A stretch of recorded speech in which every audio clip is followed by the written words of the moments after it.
What's up, guys? Welcome to Roensch Capital Charts. Today we're taking a look at Tesla stock, ticker symbol TSLA, on a variety of time frames in anticipation of the next trading day, Thursday, March 14th.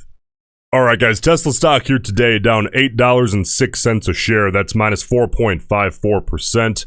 It is down here about another point or so, a little bit less in the after hours. Listen, as always, please understand, after hours movement, we have to take it with a grain of salt because look at that. Volume is so incredibly low. Unless there's a business-specific catalyst driving volume, pushing volume in the after hours, take it with a grain of salt, whether it's in your favor or going against your current sentiment. But let's start today on Tesla with our daily ritual, the volume profile analysis here on the 5-minute chart. Very important. So what I'm always looking for here is to pull out bias. Okay, if it's there, I check every day. Is it there that we can see some bias that wasn't obvious in the price movement itself, in the underlying volume profile? So what we really are looking for is big changes in volume compared to the volume surrounding that particular instance. But it also has to correlate, obviously, with a relatively obvious move in stock price. But here's the kicker. It has to be outside of the context of what is typically expected for that time of day. Otherwise, it's meaningless, right? For example, a bull can't really look at the opening candle today and say, wow, did you guys see that really strong open off the open? Or that really strong volume or so off the open on that green move? I mean, you compare this to yesterday, the opening candle is extremely contextual, and it's very common to see the opening bar be the largest volume bar of the day. Today, we'll talk about that after hours bar in a second here. But that opening bar, listen, we have to remain unbiased. It's inside what is expected for that time of day. So let's go ahead and circle our most obvious movements. This downside move, the bounce from that downside move, and then I think the one that I'm really interested in is this move here. That little pop and fade into the consolidation, into the close, though the two primary moves I want to look at are these two here, shortly after the open. So let's start here from left to right. Now, what's typically expected, very common across blue chips, is to see a high volume first bar on the 5-minute chart, right? Really on any chart. That first bar is always going to be higher volume, typically. And then kind of a U shape where we see a pretty consistent quick fade off the open in volume, a dip through the lunch hour, and then a slower rise into the close. And then we look for variances from there. Now listen, on this downside move, it is interesting. I mean, bulls, pay attention to this, okay? And also, of course, bears. We saw this downside move, 5 consecutive red candles. The 3 beefier red candles were, of course, in the middle of that move. And we did see slightly increased volume on average, though it's not incredible, right? It's certainly there. On the little bounce, this is similar to like a low volume pullback that a lot of traders will scalp. We saw this little lower volume bounce into that 20 EMA, just so happens, okay? And the volume dries up quickly. And then on the pullback down, okay, that fade off of those EMAs, which, by the way, I have found personally that scalping little pull-ins to EMAs on blue chips does not have a lot of edge. However, in this case, it would have worked. All right, you see this big fade here, increasing volume yet again. Now, if I'm a bear, I would prefer that this had 3, 4, or 5 consecutive red candles at that volume level, compared to the surrounding volumes. But there is something there, bears, that supports that, hey, in that very moment, a bigger sample size came together and said, listen, we agree Tesla belongs a little bit lower. Now, bulls, it's always, I know that's not always fun to hear, but if we're not remaining unbiased, then what are we actually doing here? Just making ourselves feel good? That's a waste of time. And in all reality, I think it's more important to understand the other side of the trade, even more so than your own peers, because you have good reason for being in the trade that you're in, right? I think it's more important to look at the other side and try to study that side arguably even more, and then that can help just reinforce your reasoning for being on the side that you are on. Now, when we compare that to the bounce that we got up out of that kind of dip shortly after the open, the volume was a lot more contextual in that bounce, okay, which just goes to show that this volume was slightly elevated. Again, it's not the craziest profile we've ever seen, not even close, not even the craziest one I've seen today, but it's there. I think it would be a little bit ignorant to just deny that is slightly there. But looking into the close here, you might have some bears looking at this bigger red candle into the close. on that volume pop, listen, for me, a one singular outlier in terms of the volume profile on the 5-minute is there's too much randomness that could occur there. For me, there's nothing there.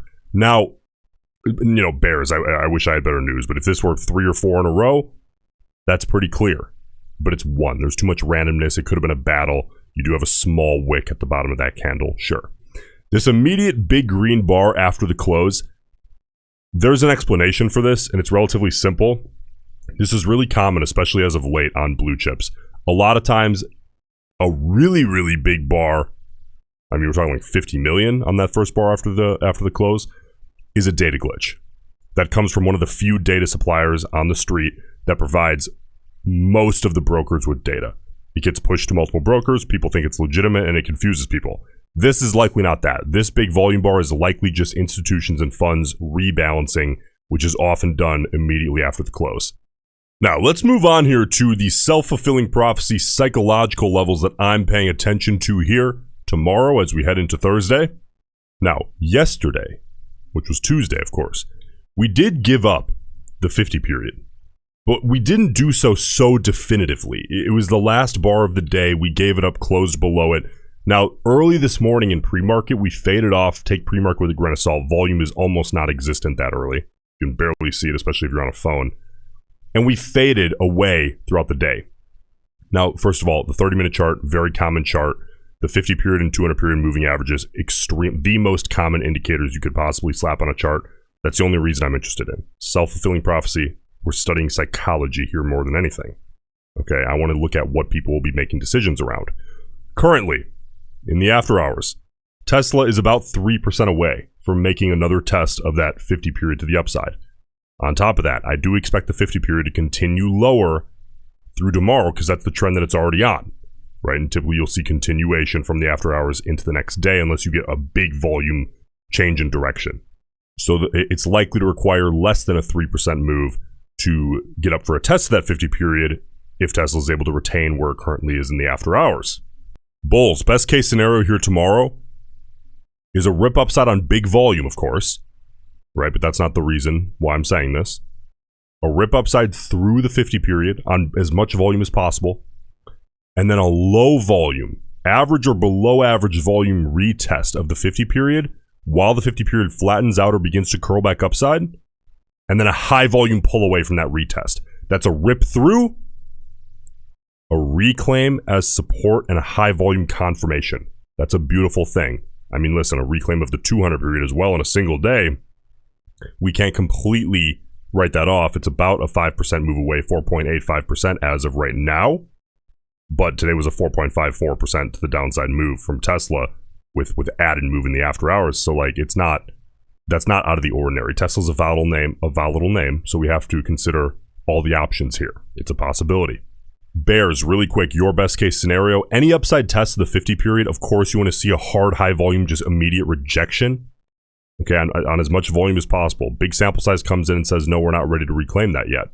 Okay, but your even more ideal scenario is that the stock, of course, stays flat or lower and just drags this 50 period down along with it, creating a lower and lower psychological barrier back to the upside.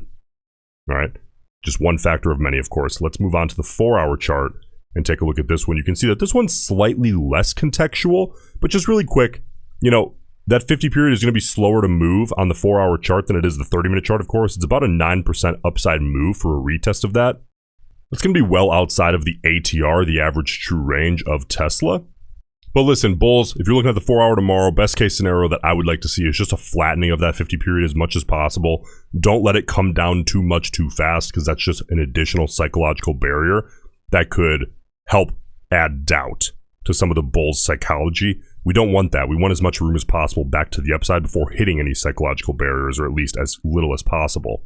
Bears, you obviously want to see that white line, that 50 period. Again, very popular on a very popular time frame. The 4-hour continuing downside as far as possible, as much as possible each day. But now let's move on to the most obvious story of all. That's going to be the daily chart. This one paints the most clear picture. It has the most eyeballs, and therefore it has, I think, the best psychology. Okay, it's going to have the most decision-making around it. Now, we were talking a lot about that 177.50 to 180 range on Tesla. We have now clearly broken that to the downside, at least for a day. You guys know I'm more of a 2 to 3 trading day kind of guy, at least as far as big macro breaks and holds like that. Today's kind of day one of that break. Okay, so I think with each passing day, the break becomes more and more definitive. But on day one, you have to take it slightly with a grain of salt, although it is a 4.5% downside day. I understand that. Now, a couple of levels I'm watching here tomorrow. This 166.50 to 170 range. Again, it's always a range. It's never an exact penny when we're talking about a stock in the price range like Tesla. Bears. Your best case scenario here tomorrow, I think, is to, of course, hold this downside break of 177.50 to 180, but on top of that, perhaps cracking another big level. I've had these levels drawn forever now on Tesla, to the downside. Get down through, ideally, the lower end of that range, which is 166.50-ish, and just crack down below that and reclaim another range in another single day. Bulls. Okay. Ideally holding kind of the top end of that range, that 167 region. Again, this is a technical level, not really a psychological level, but most technical levels, when they get respected enough, they then turn into psychological levels. And when you have both, they become more powerful, at least, you know, from a, you know, in theory and in practice, that's typically how it tends to go. Because you get more and more eyeballs looking at the same levels when they become more and more obvious. The more respected they are, the longer. So bulls, seeing just a hard hold of that 166.50 to 167 range, that would be great. And then in the next few days, this doesn't of course all have to occur in one day. It would be great if it did, but to see a use of that level as kind of a trampoline, if not even 170 would be even better, just a clean round number, putting some distance between that actual range and the stock price. Using one of those few levels as kind of a trampoline to see a bigger volume, slightly above average volume, bounce back up to reclaim this region of 177.50 to 180, I think is best case scenario. To get up through 180 is about a 6.5% move, but to get back inside of the range, we're talking about a 4.8% move. So it's not unreasonable. Okay, we've seen crazier things out of Tesla, so we have to consider again all the possibilities and lay it out. Even though this is a day-to-day video, right, more focused on tomorrow, Tesla can move 5% a day. It's not, you know, it's actually relatively common. Now, implied volatility, heavily overlooked by options traders, and I think it's one of the most irresponsible things that newer options traders overlook. This is the culprit for many options traders who are losing money, is overlooking IV and the Greek vega, which is, you know, vega is going to influence the pricing of the options, and is, of course, you know, derived from IV. So understand that the higher implied volatility is in comparison to your intended trade time frame. If you're buying contracts for a week out, you can't compare implied volatility to the last 3 years. That's not contextual at all. The name of the game, the one name of the entire game, really, is context. Okay, if you had to generalize it completely. And if you're buying contracts leaps for a year and a half out, you can't only look at IV in the last 2 weeks. Okay? The higher IV goes in relation to your intended trade time frame, the higher the potential for IV crush. Okay, if we end up seeing a return toward that equilibrium in that specific time frame in implied volatility, that's not good when IV goes down for options buyers. So you say, okay, well, why would a smart money options trader hold purchased options or buy options, I suppose, calls or puts, by the way, in an environment when implied volatility is high? Well, because when they take it all into consideration and they look at what could they pick up on delta, can they outrun theta decay? What do they expect in terms of a move, which is going to be delta / gamma? And how do they see the options traders pricing in volatility in the near future? If that still checks out, then they're willing to add on that extra risk of IV being high. Right, but just understand that, again, the higher IV is, the higher the potential risk for IV crush if you see a return of implied volatility toward its recent equilibrium. Again, a major culprit for a lot of losing options traders that they may not even be aware of. This is huge. I'm not overhyping it. This is massive. If you can understand all of the Greeks, you increase your chances of making money dramatically, in my opinion. Now, my favorite part of the video here, and I know a lot of you guys as well, let's take a look at what was the bias out of the options traders here today as they position themselves heading into tomorrow, Thursday. We had 2.95 million total contracts traded, 1.12 million calls, and 1.83 million puts. We are seeing a relatively heavy put side bias here today in Tesla's options chain. But if we take a look here and break this down, what I'm really interested in is that 0 to 20 delta range, because again, this video is more dedicated toward day to day. That 0 to 20 delta range is going to be the highest concentration of short-term speculators, because those are those far out of the money, highly speculative, gambly style calls and puts. The bets made on the short term: 495,600 calls, 301,000 puts. So though we are seeing a relatively heavy put side bias on the overall call put ratio, we actually are seeing a somewhat heavy call side bias on the 0 to 20 short-term speculator delta range.